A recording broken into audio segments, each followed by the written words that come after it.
devant le pupitre, face à une foule de fidèles et surtout des autorités politiques, Monseigneur Joseph Akonga se veut clair. La vie est sacrée, on ne doit jamais y toucher.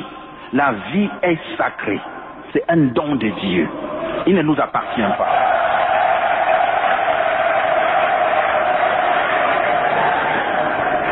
L'opinion du pasteur est accompagnée d'acclamations en signe de vive approbation des ouailles qui ont fait le plein d'œuvre de la cathédrale Notre-Dame de Victoire de Yaoundé ce 2 août 2017. Et un petit détail, il était un excellent nageur.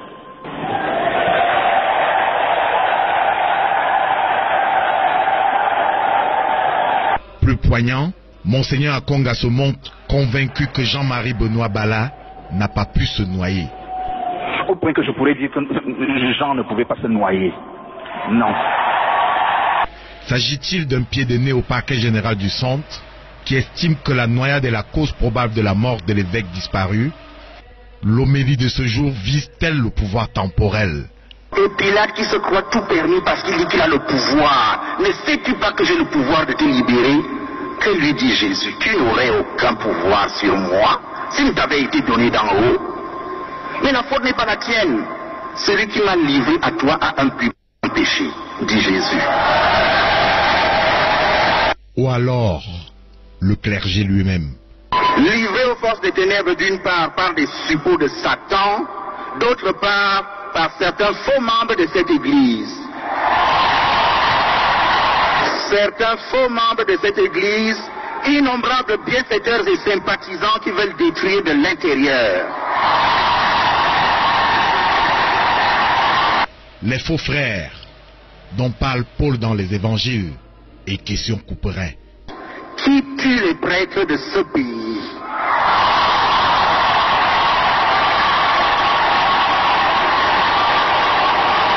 Tous pourris donc? La réponse certainement attendue du pouvoir de Yaoundé, du clergé et des fidèles. Sinon on devra attendre la révélation qui viendra du ciel. Complexe.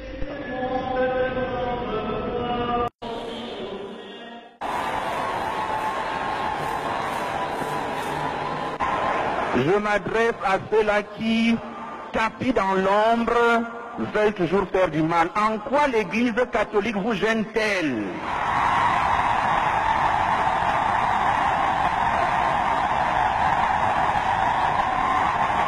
Quand nous nous attaquons à l'Église, nous nous attaquons à Jésus directement.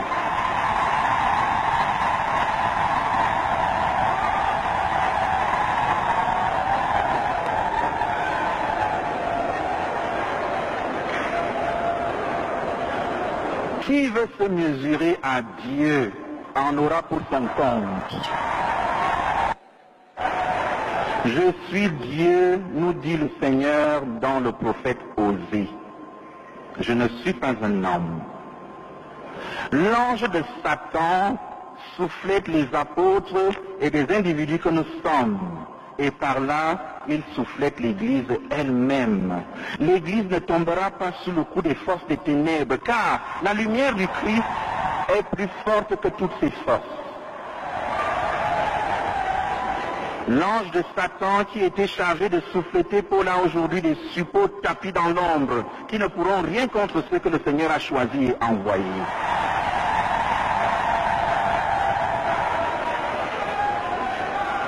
C'est pour cela que ceux-là agissent habituellement de nuit.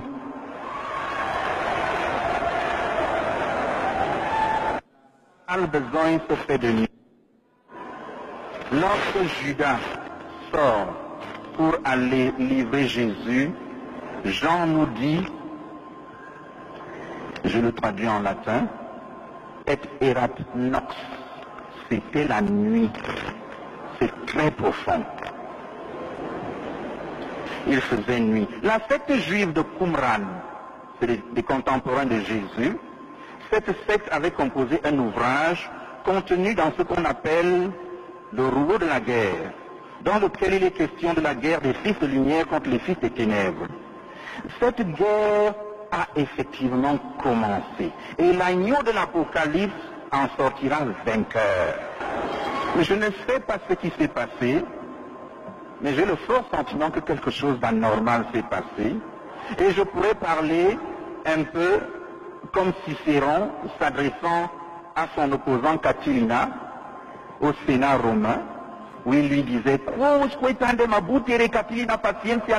jusqu'à quand enfin abuseras-tu de notre patience, Catilina? Tandem, jusqu'à quand enfin? Le Seigneur veille au grain et nous le rappelle, comme jadis à Paul, ma grâce te suffit. Chers fidèles du Christ, le prince de ce monde veut notre fin, notre destruction. Il ne l'aura pas, car l'Église du Christ, comme le bateau de la légende, fluctuat nec mergitur. Il tangue, mais ne coule jamais.